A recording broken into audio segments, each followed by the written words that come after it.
Hi, I'm Armturt, and this is my game. Originally, the concept was that it would be a game where you fight a bunch of zombies, but I programmed a boss and decided I'd like more brutal difficulty. I haven't play tested a lot. It's mostly just like bugging my friends, say, "Hey, try this out," and then watching them fail miserably over and over again. Because playing as a developer dilutes your difficulty. So yeah, I've been working on this game for about a year now. I wrote the entire backend in OpenGL and SDL.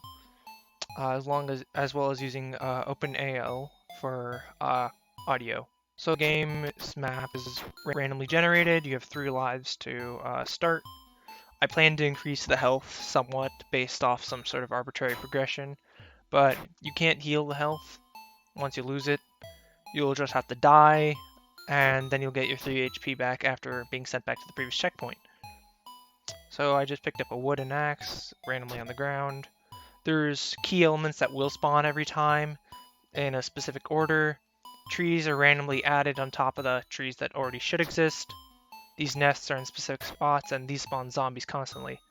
As the progression goes up for the infection level, more and more zombies are going to start spawning. It doesn't actually change the type of zombie. It just makes them more frequently. Obviously, this is kind of a little too easy for me, and I need to find the object. Ah, there it is. So the first thing you're supposed to do is use the axe on that door, talk to this guy, and he gives you a quest to find a locket for him, and he also gives you some TNT. Now TNT can be used after holding E to blow up a nest, and they drop ammo, as well as preventing zombies from spawning from there. Oh my god, I'm trash at dodging. I need to balance this out heavily, since right now it's not in the best state, as well as update some textures. There's a lot of developer textures and some inconsistent resolution, so I'm going level by level, trying to change everything to be on a 16 by 16 scale, with 16 pixels by 16 pixels being the player size.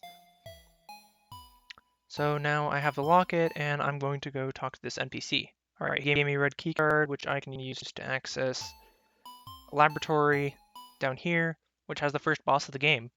This is when the scope of the project and focus changed, because that happens in development sometimes. So it's synced up to the music, this first one, where if you hear that noise, it'll do an attack soon. And there's 3 randomly chosen attacks, which is that spike one, as you can see right here. And then there's this one where it shoots out lasers from its eye.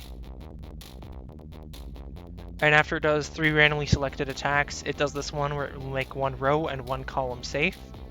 But if you stand in that row and column, then these panels will appear, and you can see it hints to you to use TNT here, and that damages him, and the arena starts on fire, so he can't stand up there.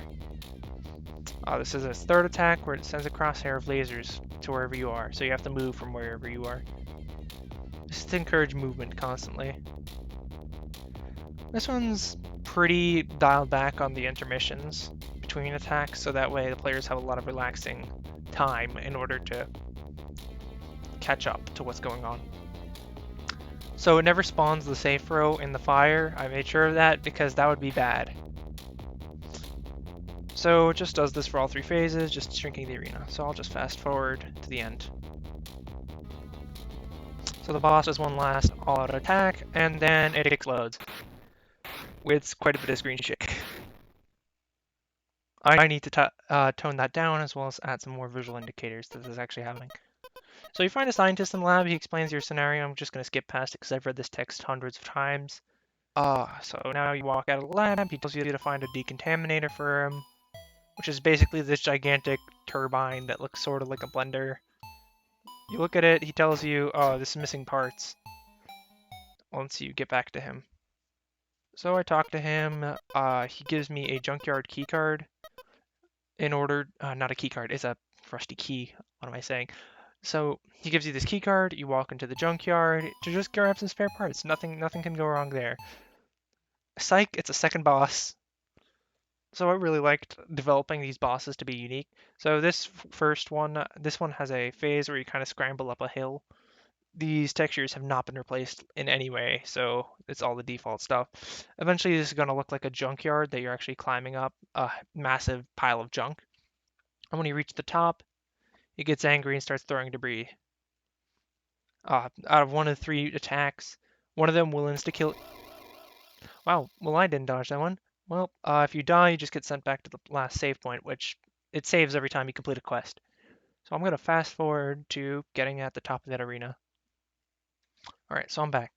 So yeah, this second phase, he chooses one of three random attacks, one of which is the boulder, which in order to pass the phase, you need to get him to hit both these fuel tanks. So this attack, if you don't stand in the green square, you die. And his third attack is where he spits out acid and you have to dodge in between. Right now, this boss doesn't have music. That's because the second guy, I have another guy who makes the music while I make everything else, and he doesn't make the music that often. So this third phase, you start off by dodging acid, and it gets harder. Attack pattern, once you know how to dodge it. So yeah, there's this bug right now which I'm just going to exploit, and I will patch eventually when I get to redoing this boss. I'm currently going through every level and making everything look nicer. So here, the boss turns himself into a boulder. He slams across the stage, giving a nice little screen shake every time he hits the side. And then when he's down, you place TNT on him. Currently, there's not that good of a visual indicator other than percentage bar, which you charge by holding E, and eventually it will place it on the nearest thing. When he dies, he drops these spare parts, and you run out of the arena.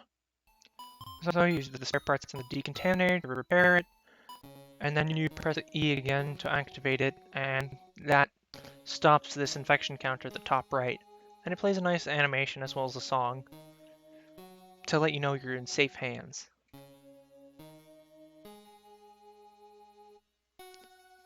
So this just stops the difficulty from increasing, but it doesn't actually stop zombies from spawning. The only way to do that is to destroy all the nests in an area.